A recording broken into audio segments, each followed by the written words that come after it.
Oyuncak Abla'ya hoş geldiniz arkadaşlar. Bugün ne yapacağım? Bugün Milky Form slime yapacağım. Renkli yapacağım bu defa. Hemen malzemelerimi alıyorum ve başlıyorum.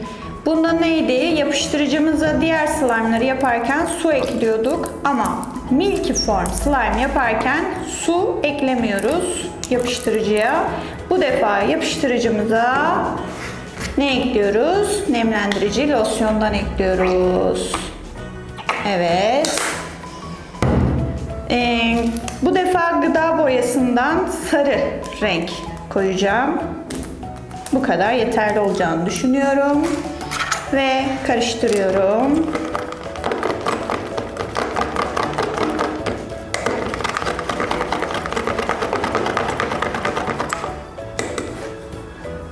Borakslı suyum, ılık suya bir çay kaşığına yakın boraks attım, karıştırdım.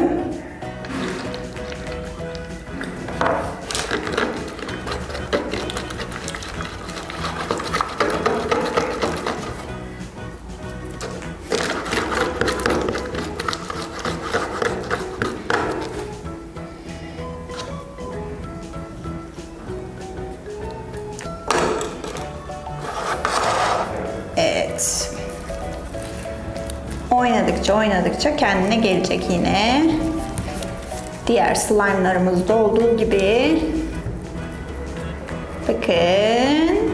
Bu defa sarı renk Milky Form slime yaptık.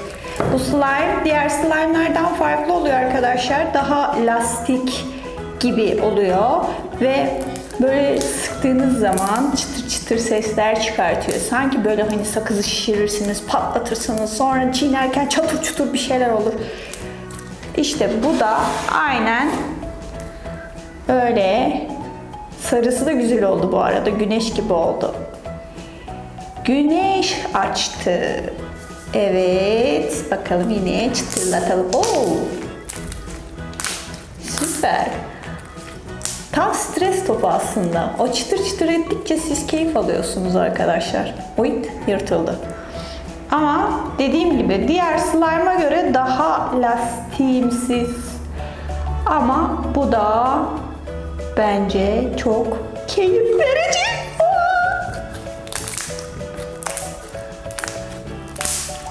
Oynadıkça oynayasım geliyor bununla. Bakın. Bakın. Uyt. İkiye böldüm onu. Bence bunu da denemelisiniz. Sizler de eminim ki keyif alacaksınız. Lütfen yapın. Bu arada yorumlarınız, like'larınız için size teşekkür ederim. Sizi çok seviyorum. Abone olmaya, arkadaşlarınıza beni önermeye, onların da abone olmalarını söylemeye devam edin. Uzatarak size veda etmek istiyorum çünkü. Evet, bu defa oldu. Daha nereye kadar gidecek bu sular bilmiyorum. Bye bye. Kendinize iyi bakın.